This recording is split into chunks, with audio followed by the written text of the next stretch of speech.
सपना जब होश में आई तो उसने खुद को एक बेड पर लेटा हुआ पाया। उसने हल्के से आंखें खोली तो उसने देखा कि वो एक बहुत बड़े खूबसूरत और पुरस्कून कमरे में थी। इसने हल्के से अली कहा तो एक नर्स जो इसके पास ही खड़ी थी खुशी से बोली, होश आ गया डॉक्टर साहब, होश आ गया है। और वो डॉक्टर साहब चिल्लाती हुई कमरे से बाहर निकली। सपना को कुछ और होश आया तो वो सोचने लगी कि वो कहाँ है और ये सब लोग कौन हैं और वो जहाँ अनजान सी जगह पर कैसे पहुंची।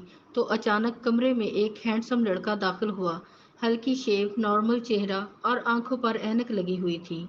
कैसी हैं आप, कहते हुए चेक करने लगा। नर्स के होते हुए भी इसने खुद बीपी चेक वगैरह चेक किया। मुबारक हो आपको, इसने बहुत ख्याल से तहनीत की।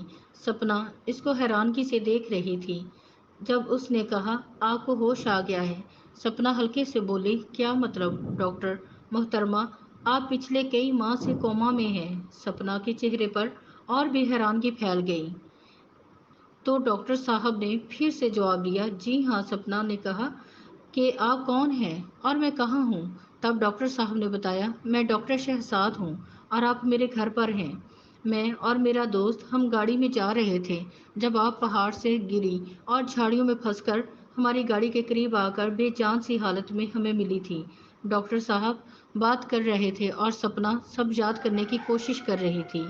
आप सुरज जोड़े में थी, डॉक्टर साहब बात कर रहे थे और सपना की आंखों से आंसू जारी थे। डॉक्टर क्या हुआ, आप रो क्यों रही हैं और आपका नाम क्या है। वैसे हम तो आपको महानूर कहते हैं। सपना, मेरा नाम सपना है।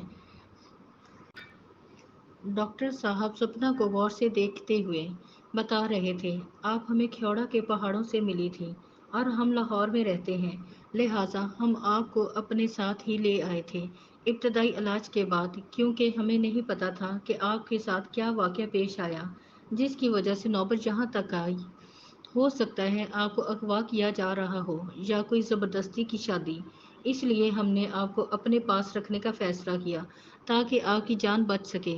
और हाँ, अब आप थोड़ा आराम कर लो क्योंकि अभी आपको ज़्यादा बातें नहीं करना चाहिए। डॉक्टर साहब ने नर्स से ख्याल रखने का कहकर कमरे से वापस चले गए। डॉक्टर शहजाद अपने कमरे में एक तस्वीर पकड़े चेयर पर बैठे थे जब बाबा दीनू ने इन्हें आकर कहा, डॉक्टर साहब खाना खा लीजिए। डॉक्टर साहब ने इनकी तरफ देखा और कहा, मुझे भूख नहीं है बाबा। तो बाबा दीनू डॉक्टर शहजाद के पास बैठते हुए, बेटा मैंने कहा था कि आप इस लड़की से दिल ना लगाओ, इसे जब होश आएगा तो वो चली जाएगी। आपने क्यों बेटा इसको महानूर का चेहरा दिया। महानूर डॉक्टर साहब की बीवी थी जो दोनों कॉलेज में इकट्ठे पढ़ते थे और बहुत मोहब्बत करते थे। फिर उन्होंने शादी कर ली और बहुत खुश थे। लेकिन जब वो माँ बनने लगी तो डॉक्टर शहजाद इसे बचा ना सके, वो ज़िंदगी की बाजी हार गई। अब डॉक्टर साहब महानूर की यादों में ही रहते थे, लेकिन जब सपना का एक्सीडेंट हुआ तो उसका चेहरा बुरी तरह ख़राब हो चुका था। डॉक्टर शहजाद ने सर्जरी करके उसको महानूर की शक्ल दी। अब महानूर और सपना की शक्ल एक जैसी ही लगने लगी थी।